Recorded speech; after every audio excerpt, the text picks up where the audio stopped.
को मीम दिया। चलता है, हम लोग तो सोशल मीडिया पे है ना, कि थॉमस अल्वा एडिसन को 1199 तरीके मालूम थे कि कैसे बल्ब नहीं जल बल्ब सकता कैसे नहीं है। बनाए जाते।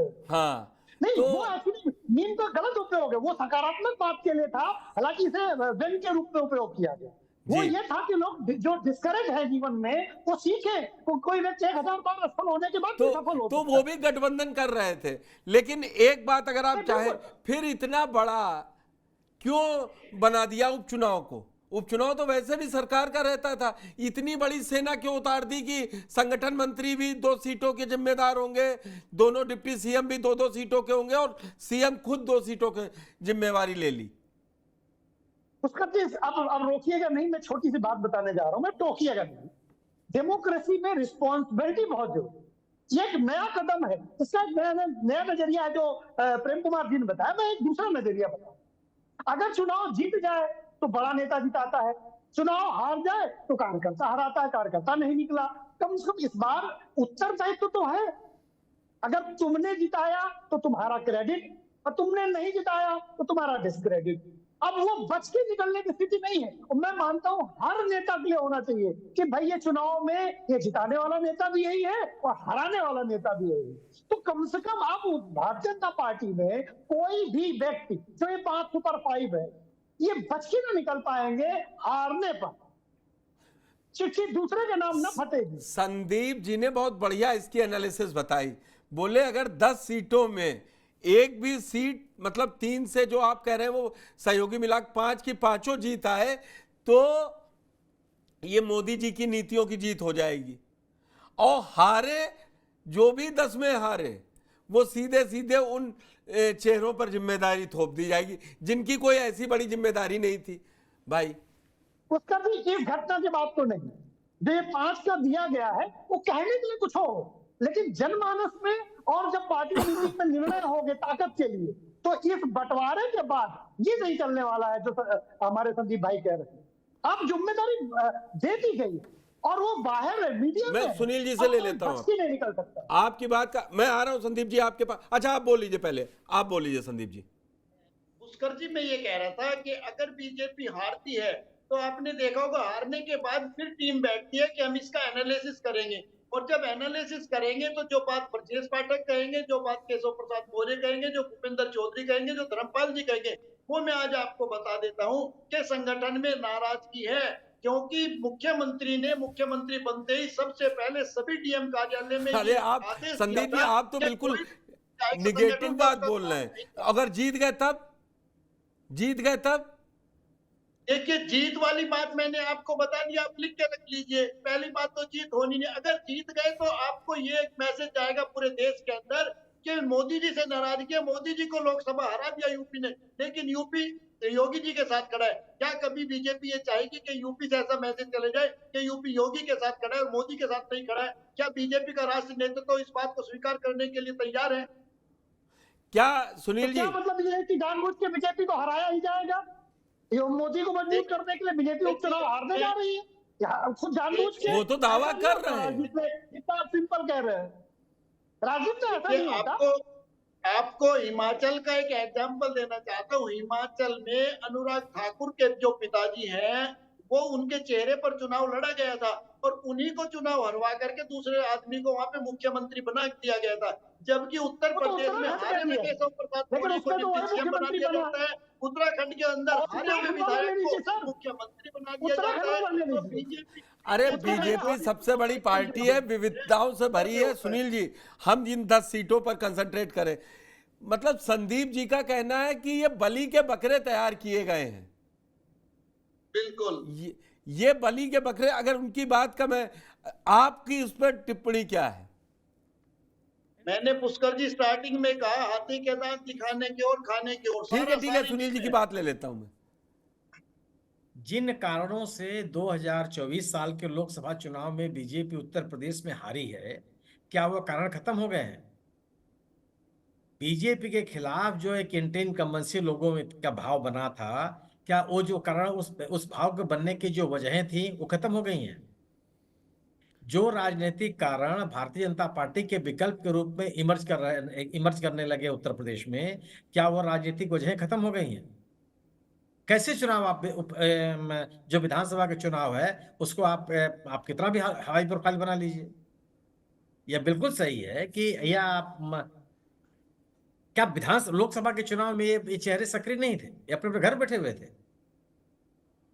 क्या मीरापुर में धर्मपाल जी का असर नहीं था? खैर में उनका वो नहीं गए थे? ये बात केवल ये है ना कि अगर वही राजनीतिक कारण है। मेरा अपना मानना है कि यह चुनाव जैसे लोकसभा का चुनाव हुआ, वही इस चुनाव में भी सरकार का परफॉर्मेंस लोगों के लिए महत्वपूर्ण है, वही लोगों की निगाह में है। आप अगर लोगों के जो सवाल हैं जीवन के, जो महत्वपूर्ण सवाल हैं, चाहे बेरोजगारी का सवाल हो, चाहे आर्थिक विषमता का सवाल, चाहे किसानों का मुद्दा हो, चाहे पेपर लीक का विषय हो, ये अभी भी परसिस्ट करते हैं, अभी भी उतने ही प्रभावी है। ये बीजेपी अपने मूल कारणों को स्वीकार करने के लिए तैयार नहीं है। वजह क्या बताती है? कि सरकारी मशीनरी ने साथ नहीं दिया। अरे सरकारी मशीनरी के बदले तो चुनाव लड़ने गए थे। आप बताइए, आप कहते हैं कि हमारे कार्यकर्ता निष्क्रिय हो गए, क्यों हो गया ऐसा? इस बात का एलान तब हुआ जब आप चुनाव हार गए, उसके पहले आपको नहीं एलान हुआ था क्या? भारतीय जनता पार्टी के नेता जब विभिन्न राज्यों में दौरे कर रहे थे, उस समय उन नेताओं के खिलाफ, उन नेताओं के साथ पार्टी का कार्यकर्ता नहीं खड़ा था, संघ के लोग सक्रिय नहीं थे। मतलब ये सब बातें आपको पता चली, चुनाव परिणाम आपके सामने आ गया। आपको एक मजबूत लोकतांत्रिक संगठन के द्वारा, एक राजनीतिक दल के रूप में उन कारणों को स्वीकार करना चाहिए कि हम किन वजहों से जनता के द्वारा खारिज कर दिए गए, जनता हमारे साथ क्यों नहीं खड़ी हुई। अगर आप उन कारणों को स्वीकार करने के लिए नहीं तैयार होंगे तो आप कोई भी टीम बना लीजिए, कोई भी समूह बना लीजिए, किसी को आप कहीं भेज दीजिए, सुनने वाला कौन है आप? और क्यों लोग सुनेंगे आप? आज अगर आपका कार्यकर्ता लोकसभा के चुनाव में सक्रिय नहीं था तो विधानसभा के उपचुनाव में क्यों सक्रिय हो जाएगा? अगर आप ये कहते हैं तो, अगर आप ये कहते हैं कि सरकारी मशीनरी हमारे साथ नहीं थी, तो आज वो क्यों आपके साथ सक्रिय हो जाएगी, आपके बगल में क्यों खड़ी हो जाएगी? क्या आपके प्रति लोगों के मन में स्थायित्व का बोध हो गया? या जो राजनीतिक कारण आपके खिलाफ बने थे वो समाप्त हो गए? या जो सामाजिक समीकरण समाजवादी पार्टी या इंडिया दल समूह ने तैयार किया था वह निष्प्रभावी हो गया? कोई वजह तो फिर बनी नहीं 5 जून के बाद से लेकर के, और अभी जब हम और आप चर्चा कर रहे हैं, और चाहे आगे विधानसभा का उपचुनाव होगा, वो कारण तभी भी मौजूद हैं। और भारतीय जनता पार्टी उन कारणों को दूर करने के लिए तैयार नहीं है। आप किसी को लगा चेहरे पर चुनाव जीतते हैं क्या? चेहरे पर अगर चुनाव जीतना होता तो मोदी जी की जीत 1.5 लाख की होती, 15 लाख की होती, कोई वोट नहीं पाता हुआ। अब अगर आप चेहरे पर चुनाव जीतने के लिए होते तो आप कौशाम्बी हारते, फतेहपुर हारते, आप इलाहाबाद हारते। क्या केशव जी वहां नहीं थे? सभी लोग थे। लेकिन प्रश्न यह है कि जो कारण बने थे चुनाव हारने के, वह कारण आज भी मौजूद है। उन कारणों को दूर करने के लिए भारतीय जनता पार्टी शासन के द्वारा कोई प्रयास किया जाता हुआ नहीं दिख रहा है। आप फिर वही मुद्दा वही आ गया है आपका, आप ध्रुवीकरण करना चाहते हैं, आप लोगों के बीच में एक अलग तरह के विभाजन की राजनीति करना चाहते हैं, गवर्नेंस की बात नहीं करते आप बात कीजिए ना कि हमारी सरकार ने क्या किया। देखिए लोग आपके साथ कैसे खड़े होते हैं, ठीक है, सरकार से लोग अपेक्षाएं करते हैं ना। मैं प्रेम जी के पास जाता हूँ। प्रेम जी, ये बड़ी मार्के की बात कही है सुनील जी ने कि नैरेटिव, आप ये बताइए ना कि आपने क्या किया, और ये उपचुनाव बिल्कुल 4 जून के बाद 6 महीने के अंदर आ जाएंगे।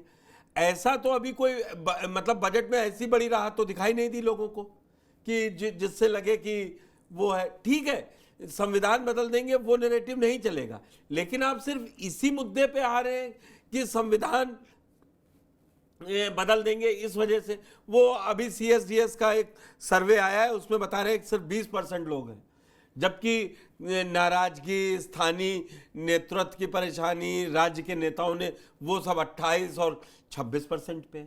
ये बात सुनील जी की तो फिर ठीक है। देखिए पुष्कर जी, जो लोकसभा का परिणाम था ना, उसकी जो समीक्षा हुई, जिसको बीजेपी नहीं मान रही है कि नेशनल नैरेटिव पर, मोदी जी के चेहरे पर भाई सारी बातें हुई थी और वोट मांगे गए थे, तो वो फेल हुआ, इस बात को नहीं मान रही है बीजेपी। तो जो उपचुनाव होगा, उपचुनाव में नेशनल नैरेटिव तो नहीं होंगे, ये तो आप मान के चलिए। उपचुनाव में उत्तर प्रदेश में सरकार का गवर्नेंस होगा और संगठन किस रूप में एकजुट होकर काम करता है, उस गवर्नेंस को दिखा पाता है, वहाँ पर परिणाम आएंगे। और अपोजिशन जो है, अपोजिशन तो कुछ जेनरिक इशू है जो कि लोकसभा में भी काम करते हैं और विधानसभा में भी काम करते हैं, उसको अगर वो पकड़े रहता है, जैसे महंगाई को लेके, रोजगार को लेकर के, भाई वो अनुदेशक, शिक्षा मित्र, तमाम तरह की चीजें तो बनी हुई हैं। आज लखनऊ में प्रदर्शन किया है शिक्षक अनुदेशकों ने और कहा कि हम बद्दुआ दे रहे हैं कि अब आप अगली बार नहीं आएंगे। वो कह रहे हैं काम आप हमसे सारे करवा रहे हैं और पैसे आप हमको 9,000 रुपए दे रहे हैं। तो ये जो मुद्दे हैं, अब ये सारे मुद्दे जो स्थानीयता रखते हैं, स्थानीय हैं, वो मुद्दे अब चढ़कर बोलेंगे। तब अगर ये उपचुनाव फेल होती है तो अब इसका मतलब है कि मोदी जी भी नहीं चले और योगी जी भी नहीं चले, ऐसा मतलब निकलेगा। ये बहुत गंभीर बात हो जाए। और जो 5 लीडरशिप जो दिया गया, इसको हम कंपेयर करते हैं 400 पार के नारे से।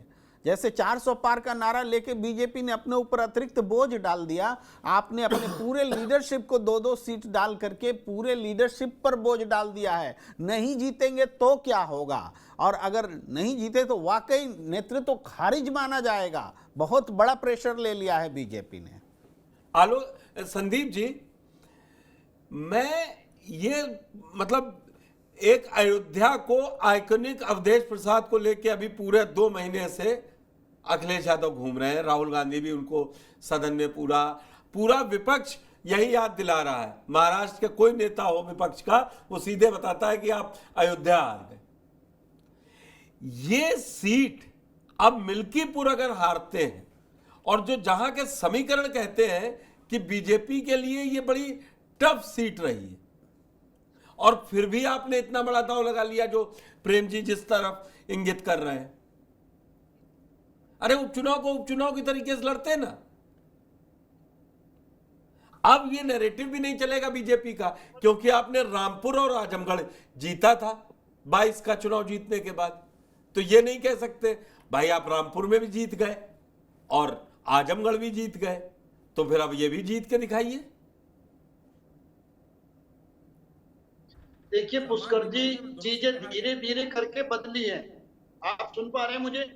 बिल्कुल बिल्कुल, आपकी आवाज आ रही है। संदीप जी, आपकी आवाज आ रही थी मुझे। अभी संसद के अंदर अखिलेश यादव जी ने एक बात कही कि जिसने आपको हराया आप उसको हटा नहीं पा रहे हैं। ये जो पॉइंट था, ये जो बात थी अखिलेश यादव जी की, ये नोट करने लायक थी कि ये मैसेज विपक्ष के साथ साथ सरकार के पास भी है कि हम यूपी में क्यों हारे और उस नाराजगी को कैसे और कब निकालना है, क्योंकि बहुत सारी नाराजगी आप सामने से दिखा नहीं सकते एकदम से, तो उसमें चीजें और माहौल बनाया जाता है। तो उपचुनाव के माध्यम से एक व्यक्ति टारगेट है और आप देखेंगे उपचुनाव के बाद चीजें कैसे बदलती है। बिल्कुल आलोक जी, आपने प्रेम जी को भी सुना, संदीप जी ने भी कहा, ये अतिरिक्त बोझ जैसी बात जो आ रही है। आपने उपचुनाव को इतना बड़ा वो बना दिया। हार जीत होती है, आपकी बात तो सही है, आपने अभी जवाब दिया कि आपने कहा हर नेता की जिम्मेदारी होनी चाहिए और ये एक नए तरीके का प्रयोग है। मगर जो क्रिटिक्स होते हैं ना, वो वही ढूंढते हैं जो कसौटी पे खड़े उतरे। अब वो कह रहे हैं कि ये एक हटाने का पूरा प्लान तैयार है और अब बता देंगे आप जीतने पे आपको क्या दे देंगे, कहिए ठीक है। विपक्ष तो कह देगा हम तो आजमगढ़ और रामपुर भी हार गए थे, फिर भी हम तुरंत ही 24 में जीत गए आके। देखिए पुष्कर जी, अच्छा मान लीजिए अगर ये न करते, 2-2 लोगों का बंटवारा, सभी लोग सामूहिक नेतृत्व में जाते और उसके बाद अगर हार जाते तो क्या रिस्पॉन्सिबिलिटी कम हो जाती क्या भारतीय जनता पार्टी की? बिल्कुल सही बात है आपकी, बिल्कुल सही बात है। लेकिन ये अब तो चेहरे पे नाम लगा दिए ना। मान लीजिए ब्रजेश जी जितवाए, ब्रजेश पाठक और केशव प्रसाद मौर्य अपनी दोनों गवा बैठे, अब मतलब तो उससे तय हो जाएगा इन 2 सीटों से।